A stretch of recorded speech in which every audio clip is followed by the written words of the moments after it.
Bonjour à toutes et à tous, c'est Émilie et Laura. Aujourd'hui, on se retrouve pour une nouvelle vidéo dans laquelle nous allons vous parler de Yule, qui est la fête du solstice d'hiver. Yule a lieu le 21 décembre et dans cette vidéo, on a voulu vous présenter quel était le sens spirituel de cette fête et surtout comment la célébrer en conscience. Donc on espère que ça vous plaira. Alors, ensemble, on vous propose, comme je vous le disais, d'aborder la symbolique de Yule, et particulièrement dans la tradition nordique. Ensuite, on va faire un lien avec l'astrologie, et on verra comment le signe du Capricorne, qui est donc le signe dans lequel nous rentrons au moment de Yule, a des résonances symboliques avec cette fête. On verra un petit peu le thème astrologique de Yule en 2022, et on finira sur comment célébrer Yule. Alors de mon côté, je vais commencer par vous parler de la fête de Yule. Donc Yule, c'est l'une des 8 fêtes de la tradition Wiccan. Donc dans la roue de l'année Wiccan, il y a 2 types de célébrations qui alternent. Les célébrations en lien avec le cycle agraire ou terrestre, qui sont plutôt d'inspiration celte, et les célébrations en lien avec les phénomènes astronomiques, comme les solstices et les équinoxes, qui elles sont plutôt d'inspiration germanique. Donc c'est le cas de Yule, la célébration du solstice d'hiver. Donc la symbolique de Yule, c'est la promesse du renouveau. Donc parvenu au solstice d'hiver, on arrive au jour le plus court de l'année et à la nuit la plus longue. Donc ça marque le moment d'obscurité la plus profonde dans l'année. Et symboliquement, ça nous dit qu'on ne pourra pas aller plus en avant dans cette obscurité et que dès le lendemain, la lumière va commencer à revenir. Donc Yule, ça marque cette promesse du retour de la lumière, de la chaleur et de l'abondance de nourriture. Donc des choses qui étaient très importantes pour les peuples nordiques anciens qui vivaient des hivers très rudes. L'autre symbolique importante de Yule, et qui est aussi liée à l'hiver, c'est la persistance de la vie malgré la mort apparente. Donc en hiver, tout semble endormi, alors qu'en réalité, la vie est en germe sous la terre en attendant le retour du printemps. Donc Yule nous demande dans cette idée de la lumière au cœur de la nuit et de la vie dans la mort apparente, d'aviver en fait notre flamme intérieure dans l'attente du printemps, et donc de nous relier aux énergies de joie, de célébration, de magie, et ça nous permet aussi de nous rassembler et de nous soutenir face au frimas de l'hiver. Donc c'est le sens premier des repas partagés et des cadeaux qui sont en fait dans l'idée la marque du soutien de notre communauté. Quand on offre un repas ou un présent à quelqu'un, on lui dit de manière tacite qu'on sera là pour le soutenir en cas de besoin. Et la dernière grande idée de Yule, c'est le fait de se relier aux énergies de l'hiver, et qui sont là en lien plus avec le signe du Capricorne. Donc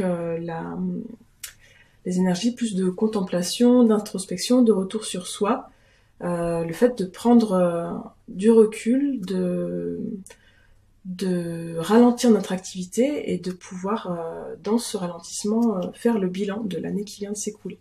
Donc Yule est une fête païenne nordique, germanique et scandinave, dont de nombreuses traditions ont survécu à travers la fête chrétienne de Noël. Donc bien sûr, les festins et les réjouissances et les fêtes de fin d'année, les réunions de fin d'année.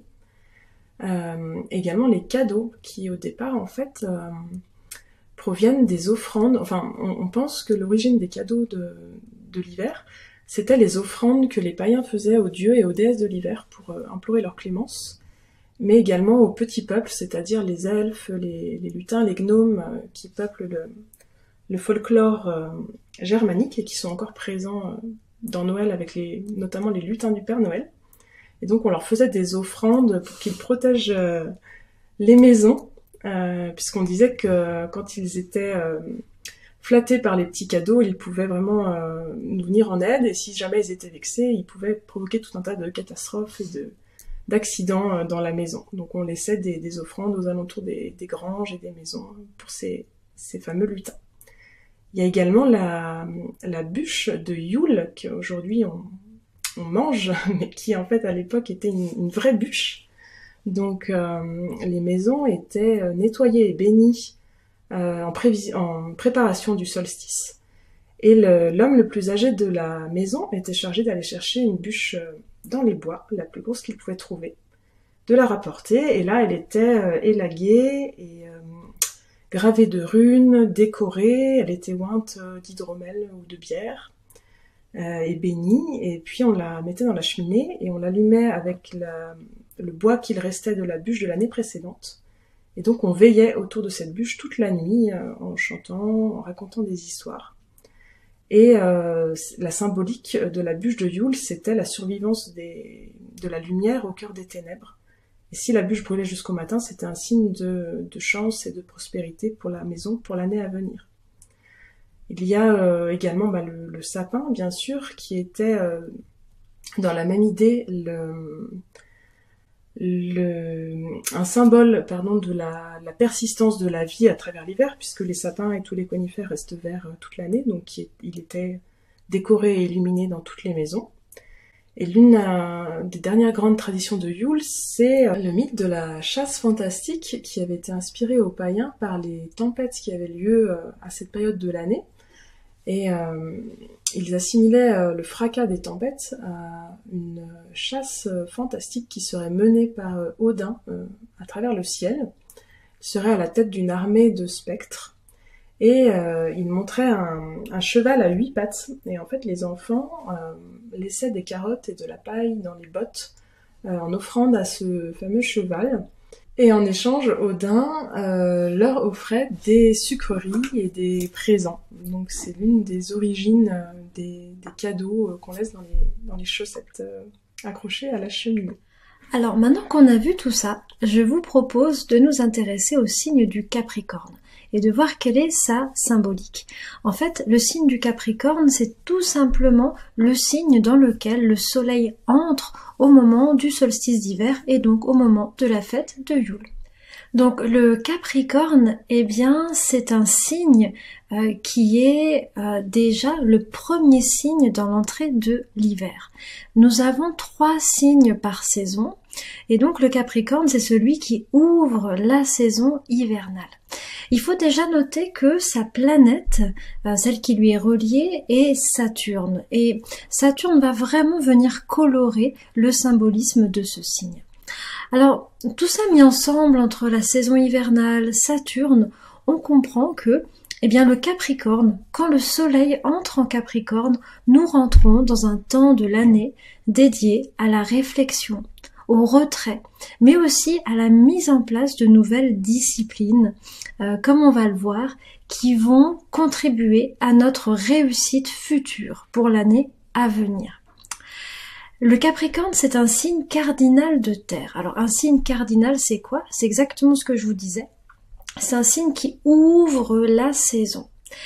Et ici, les signes cardinaux ont en fait une qualité qui est celle de démarrer, d'impulser quelque chose. Donc le Capricorne, en tant que signe cardinal de terre, il a pour but de faire bouger la matière. C'est comme un mouvement qu'on va donner sur la matière pour la mettre gentiment en mouvement. Ça signifie ici que le Capricorne, son but, c'est de commencer à sculpter la matière pour qu'elle ressemble à ses désirs. Alors, je ne sais pas si vous avez déjà essayé de pousser un rocher énorme ou de faire bouger la matière. En tout cas, c'est quelque chose de difficile et surtout, c'est quelque chose de long qui nous demande du temps et des efforts. Et voilà, ça, c'est vraiment au cœur de la dynamique du signe du Capricorne. Donc, sous l'énergie Capricorne, on commence à poser des actes concrets pour aller dans la direction que l'on veut. On essaye de faire bouger la matière, mais on sait que ça va prendre du temps parce que la Terre met du temps à être bougée. Donc le Capricorne, il va vraiment nous demander de cultiver une vue à long terme. Donc de se projeter dans l'avenir, de voir qu'est-ce qu'on veut faire, par exemple pour l'année à venir, pour l'année 2023, qu'est-ce que je veux faire, et surtout, quelles actions concrètes je commence à poser, quelles nouvelles disciplines je mets en place. il pourrait nous demander « Que veux-tu réaliser cette année ?» Et surtout, quels efforts dois-tu mettre en place pour y arriver? Sa planète, c'est Saturne. Or, si vous connaissez un petit peu l'astrologie, vous savez que Saturne, c'est la planète de l'effort, de la discipline et de la réussite, justement, en faisant preuve de ses qualités. Voilà. Alors, maintenant, on va regarder un petit peu le glyphe. Vous savez que j'aime bien regarder les symboles astrologiques parce que ça nous dit beaucoup de choses sur les signes. Et le glyphe du Capricorne, eh bien, il est étrangement constitué. Il semble être en fait constitué à moitié du signe du Bélier, que je vous ai mis en haut à gauche, et à moitié du signe de la Vierge, que vous avez en haut à droite. Il semblerait en tout cas qu'il mêle un petit peu l'énergie du Bélier et de la Vierge. Et on va essayer de comprendre pourquoi. Le Bélier, c'est un signe qui nous parle d'initier, de prendre position, de tenir tête, de garder le cap. Vous vous souvenez, on a dit c'est un signe cardinal. Donc c'est un signe qui doit initier, qui doit s'affirmer. Il faut qu'il aille de l'avant. C'est un ouvreur, c'est l'ouvreur de l'hiver, mais c'est quand même l'ouvreur. Et justement, parce qu'il ouvre l'hiver, il va lui falloir beaucoup d'énergie. C'est dur de démarrer dans cette saison. La Vierge, si vous regardez un petit peu ce symbole de la Vierge, elle semble garder quelque chose à l'intérieur d'elle. Elle fait des réserves. Elle va en fait avoir une action, mais qui est dirigée par l'anticipation de l'avenir. C'est-à-dire, je vais commencer à être prévoyant. Je vais commencer à réfléchir à ce qu'il me faudra pour la suite. Et le signe du Capricorne, il est vraiment un mélange entre cette action du Bélier, mais une action qui est dirigée vers la prudence, vers l'atteinte d'objectifs à long terme et vers le fait de pouvoir préserver ce qui nous semble important. Vous trouverez également ici une représentation assez claire de la chèvre poisson qui est l'animal mythique associé au Capricorne, qui nous rappelle que le Capricorne dispose de rigueur, c'est la chèvre, mais aussi de sensibilité et d'une vie intérieure très développée, voire d'une spiritualité très développée, comme le signe des poissons nous le laisse entendre. Et il ne faut pas oublier cette sensibilité que le glyphe semble nous rappeler. Alors maintenant, on va regarder un petit peu quel est le thème de Yule en 2022.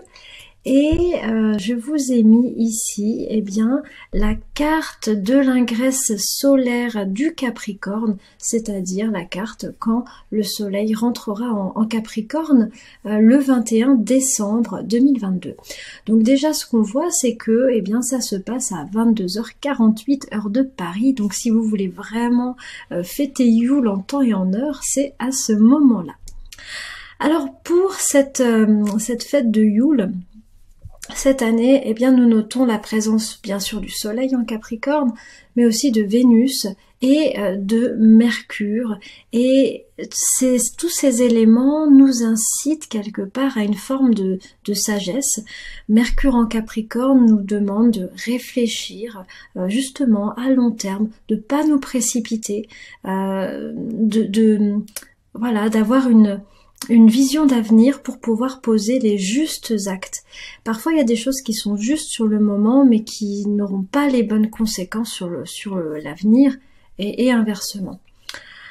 Ce qu'on peut voir également, c'est que on est juste avant la nouvelle lune, au moment de Yule. C'est ce que vous voyez sur la carte, avec la lune dans le signe du Sagittaire, donc juste avant le Capricorne. Elle a 2 doigts de la rejoindre, et ça, c'est vraiment intéressant, parce que le moment juste avant la nouvelle lune, c'est vraiment relié à l'énergie de Yule, de l'hiver. On est au maximum d'intériorisation, d'introspection. Donc c'est vraiment très très intéressant pour célébrer ce moment.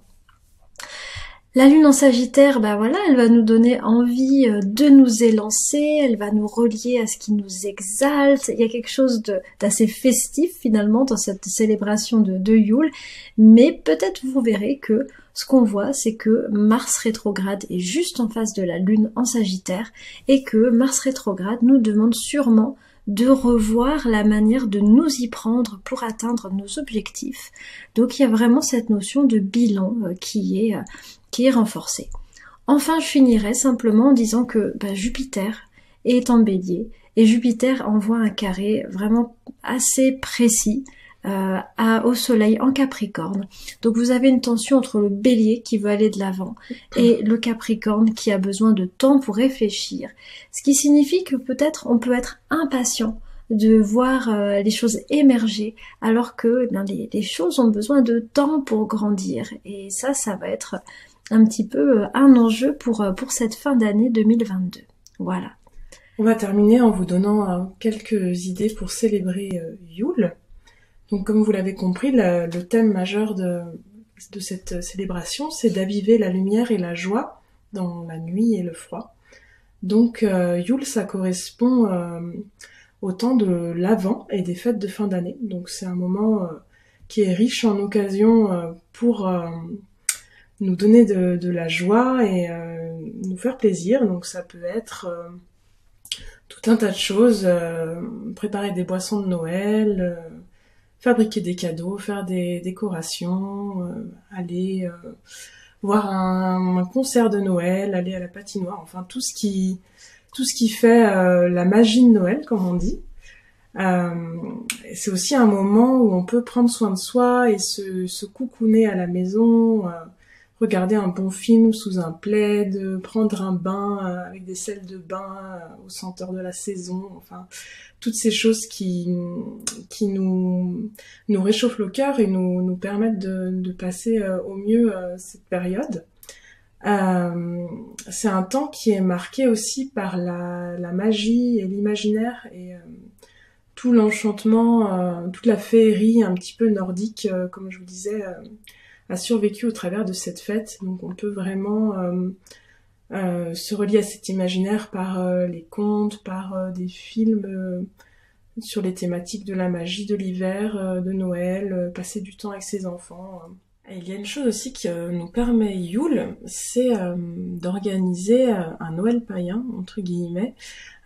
Souvent, on a une image assez idéalisée de Noël qui est véhiculée par les films ou les histoires et on n'a parfois pas forcément l'occasion de vivre tout cet idéal pour différentes raisons, différentes obligations. Et la date du 21 décembre est plus confidentielle et je trouve que ça donne l'occasion d'organiser un Noël avec ses amis ou sa famille de cœur et le vivre vraiment comme on l'entend et comme on peut le rêver. L'un des autres grands thèmes de Yule, c'est le retour sur soi et le fait de ralentir et de prendre son temps, de prendre du recul sur les choses et de se mettre en fait au rythme de l'hiver pour notamment se ressourcer, se reposer, un peu à l'image de la nature qui dort et de certains animaux qui entrent en hibernation. Donc c'est le temps pour peut-être prendre plus soin de sa santé, plus soin de son sommeil, se coucher plus tôt, faire des siestes, vraiment se régénérer.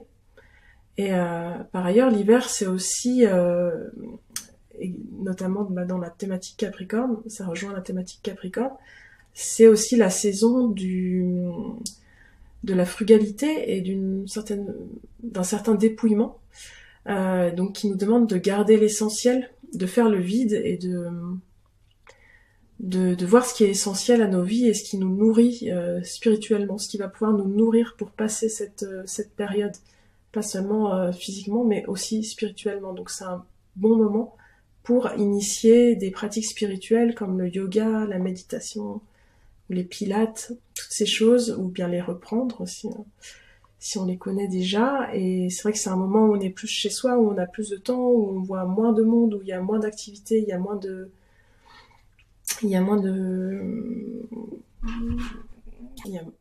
moins d'agitation. Donc c'est vraiment un moment idéal pour se relier à ces pratiques. Et La dernière chose importante qu'on peut faire à Yule, c'est faire un bilan de l'année. Donc dans ce temps de latence, on va laisser reposer les choses jusqu'au printemps. On va être plus dans l'observation que dans l'action. On peut faire vraiment un bilan en profondeur. Et il faut savoir que chez les peuples nordiques, Yule c'était en fait une période qui s'étendait depuis le solstice d'hiver, le 21 décembre, jusqu'au 1er janvier. C'était 12 jours de célébration. Et ces 12 jours peuvent symboliser l'année en petit, c'est-à-dire l'année passée et l'année à venir. Donc on peut, durant ces 12 journées, faire ce bilan vraiment en profondeur. Donc la première journée, le 21 décembre, faire le bilan du mois de janvier qui s'est écoulé et se projeter dans le mois de janvier à venir. Le 22 décembre, faire la même chose pour le mois de février et ainsi de suite jusqu'au 1er janvier où on pourra faire le bilan du mois de décembre qui s'achève tout juste et se projeter dans le mois de décembre suivant. Donc c'est vraiment l'occasion de tirer parti de ces difficultés et de vraiment s'interroger en profondeur sur l'année écoulée. Et puis ça donne aussi l'occasion de célébrer ces accomplissements au cours des fêtes de la fin d'année. Voilà, pour conclure, on est vraiment ravis. On vous a préparé un cadeau pour la fin d'année, notre cadeau de Yule, pour ainsi dire. On vous a mis gratuitement en ligne le module de Yule pour célébrer cette fête en conscience, qui fait partie de notre cycle initiatique cheminé au fil des saisons, une année pour vivre en conscience les fêtes celtes et le zodiaque. Et voilà, vous avez cette ressource en accès libre. Il vous suffit pour ça de suivre le lien dans la barre de description, de vous inscrire et puis surtout de suivre en fait nos propositions pour un solstice d'hiver en conscience. Notre seul conseil, c'est de vous inscrire avant le 21 décembre pour que vous puissiez vraiment en profiter pleinement. Voilà. On espère en tout cas que on vous a permis de poser un regard différent sur les fêtes de fin d'année, de voir le côté spirituel et plein de sens de cette fête de Yule et du solstice d'hiver. Et on vous embrasse bien fort, on vous souhaite une très très belle fête de fin d'année. Merci à tous et passez un bon et joyeux solstice. À bientôt! À bientôt!